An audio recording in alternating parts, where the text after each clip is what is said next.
ഇറാനിൽ അമേരിക്ക ഒരു കരയുദ്ധം തുടങ്ങിയാൽ എങ്ങനെയായിരിക്കും ഇറാൻ പ്രതികരിക്കുക? അതിനെതിരെയുള്ള തിരിച്ചടി എങ്ങനെയായിരിക്കും? അറബ് രാഷ്ട്രങ്ങളെ ഉപയോഗപ്പെടുത്തിയായിരിക്കും സ്വാഭാവികമായും ഈ കരയുദ്ധത്തിന് വേണ്ടിയുള്ള ഒരുക്കങ്ങൾ നടത്തുക.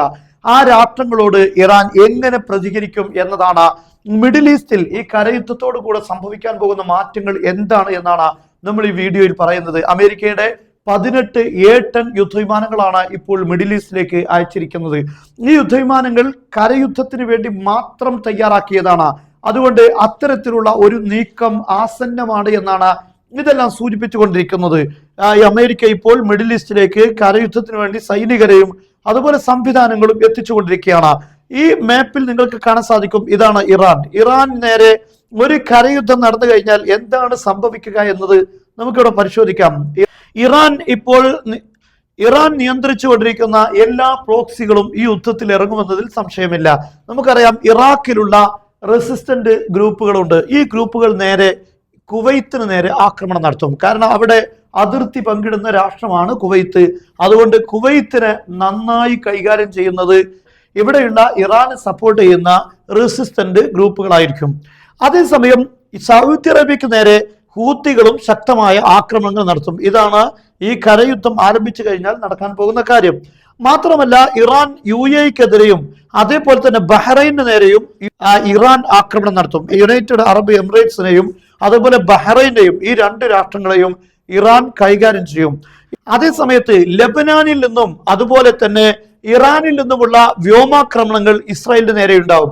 ഇസ്രായേലിൽ കരയുദ്ധം ലെബനാനിലെ ഹിസ്ബുള്ള നടത്തും. ഇങ്ങനെ ഒരു വിശാലമായ മിഡിൽ ഈസ്റ്റിലെ യുദ്ധമായിരിക്കും നമുക്കിവിടെ കാണാൻ സാധിക്കുക. ഈ കരയുദ്ധം ആരംഭിച്ചു കഴിഞ്ഞാൽ വലിയ രൂപത്തിലുള്ള പ്രതിസന്ധി ഉണ്ടാകും. അതോടൊപ്പം നമുക്കറിയാം, ഇവിടെ ബാബുൽ മന്ദബ് ഇപ്പോൾ പൂർണ്ണമായി അടച്ചിരിക്കുകയാണ്.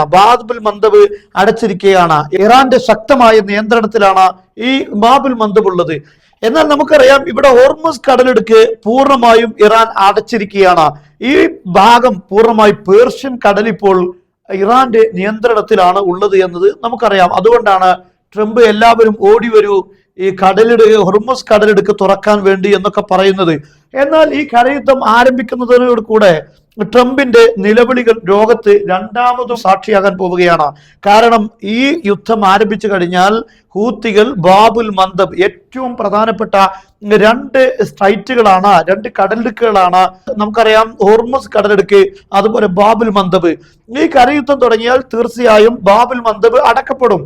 ഇപ്പോൾ തന്നെ സനായിലുള്ള ഹൂത്തികൾ ഇസ്രായേലിന് നേരെ ആക്രമണം തുടങ്ങി. 3 പ്രാവശ്യം ഇപ്പോൾ ഇസ്രായേലിന് നേരെ ഹൂത്തികൾ ആക്രമണം നടത്തിയിരിക്കുകയാണ്.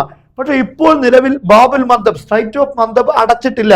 പക്ഷെ ഇനി അടക്കാൻ പോകുന്നു എന്നതാണ് നമുക്ക് മനസ്സിലാക്കാൻ സാധിക്കുന്നത്. ഈ കരയുദ്ധം ആരംഭിച്ചാൽ അങ്ങനെയായിരിക്കും സംഭവിക്കുക. മാത്രമല്ല, ചെങ്കടലിന്റെ ഭാഗത്ത് എല്ലാമുള്ള കപ്പലുകളെ ഈ ഹൂത്തികൾ നേരിടും.